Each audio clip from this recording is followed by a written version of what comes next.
देखिए, श्री अखिलेश यादव जी और ममता दीदी या कांग्रेस अध्यक्ष मल्लिकार्जुन खड़गे जी, इनका तीनों लोगों का बयान यह हिंदुओं के खिलाफ है,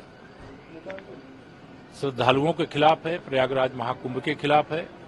इस बयान की मैं कड़ी आलोचना करते हुए यही कहूंगा कि ये मानसिक तौर से बुरी तरह से बीमार हैं, इलाज करावें और लोगों की आस्था को चोट पहुंचाने का जो पाप किया है, जो काम किया, उसके लिए देश से क्षमा मांगे, श्रद्धालुओं से क्षमा मांगे, प्रदेश की जनता से क्षमा मांगे। सर, क्या लगता है सनातन धर्म पे ही क्यों बार बार विपक्ष टिप्पणी कर रहा है? मुस्लिम तुष्टीकरण की घटिया और घिनौनी राजनीति की सजा इनको पहले ही मिल चुकी है और जिन लोगों ने भी महाकुंभ के बारे में मृत्यु का कुंभ कहा है, एक तरह से श्री अखिलेश यादव जी ने ममता दीदी के बयान का समर्थन करके उन्होंने उस बयान को दोहराने का काम किया है। तो जो ऐसी धारणा रखते हैं, ऐसी कामना करते हैं, उनका भी वही हश्र होगा जैसे वो भाषा का प्रयोग कर रहे हैं, अर्थात समाजवादी पार्टी यूपी में समाप्तवादी पार्टी बनेगी। अब कांग्रेस का अता पता नहीं चलेगा और पश्चिम बंगाल में भी इस बार कमल का फूल खिलेगा। Uttar Pradesh pollution control board ने भी बता दिया कि संगम का जल नहाने योग्य है। हाँ, निश्चित तौर से संगम का जल नहाने योग्य है। दुष्प्रचार करना, अफवाह फैलाना और किसी अनहोनी के होने का इंतजार करना, ये श्री अखिलेश यादव जी एंड कंपनी की कोशिश है, लेकिन जनता उसे भली भांत समझ रही है। इसीलिए आस्था का जनसागर प्रयागराज में लगातार उमड़ता हुआ आ रहा है और उनकी सेवा करने का काम सरकार भी कर रही है, मेरा प्रशासन भी कर रहा है और भारतीय जनता पार्टी के एक एक कार्यकर्ता कर रहे हैं। लाल बिहारी यादव आज विधान परिषद में नहीं, उन्होंने माननीय सभापति जी ने, पीठ ने जो निर्देश दिया उसका पालन करना सदन के हर सदस्य का दायित्व होता है, वो चाहे किसी भी पद पर हो।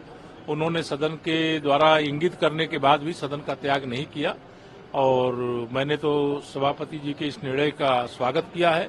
फिर समाजवादी पार्टी के सदस्य शायद इसी बात का इंतजार कर रहे थे कि लाल बिहारी यादव जी को, जो नेता प्रतिपक्ष विधान परिषद में थे, उनको सदन से बाहर किया जाए और वो फिर आकर के सदन में बैठे भी, बाद में गए, लेकिन उनके आचरण से, उनके व्यवहार से, उनके कार्य से पूरे सदन की मर्यादा को चोट पहुंची है और इस प्रकार का आचरण किसी भी सदस्य को शोभा नहीं देता। दिल्ली में शपथ है सर। बधाई है, जो बनेंगे मुख्यमंत्री, जो बनने वाले हैं, जो मंत्री बनने वाले, उनको सबको एडवांस में बधाई। देखिए, श्री अखिलेश यादव जी और ममता दीदी या कांग्रेस अध्यक्ष मल्लिकार्जुन खड़गे जी, इनका तीनों लोगों का बयान यह हिंदुओं के खिलाफ है, श्रद्धालुओं के खिलाफ है, प्रयागराज महाकुंभ के खिलाफ है।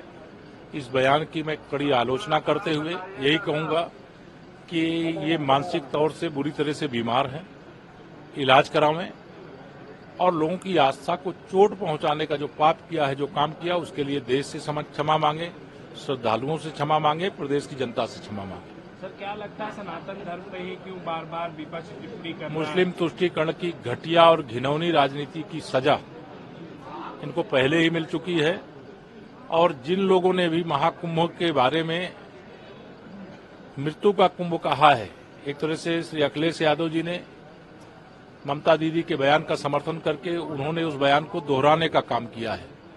तो जो ऐसी धारणा रखते हैं, ऐसी कामना करते हैं, उनका भी वही हश्र होगा जैसे वो भाषा का प्रयोग कर रहे हैं, अर्थात समाजवादी पार्टी यूपी में समाप्तवादी पार्टी बनेगी।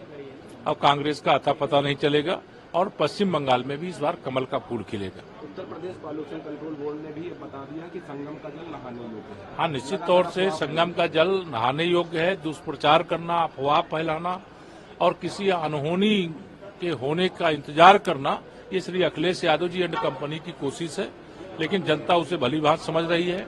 इसीलिए आस्था का जनसागर प्रयागराज में लगातार उमड़ता हुआ आ रहा है और उनकी सेवा करने का काम सरकार भी कर रही है, मेरा प्रशासन भी कर रहा है और भारतीय जनता पार्टी के एक एक कार्यकर्ता कर रहे हैं। लाल बिहारी यादव आज विधान परिषद में नहीं, उन्होंने माननीय सभापति जी ने, पीठ ने जो निर्देश दिया उसका पालन करना सदन के हर सदस्य का दायित्व होता है, वो चाहे किसी भी पद पर हो।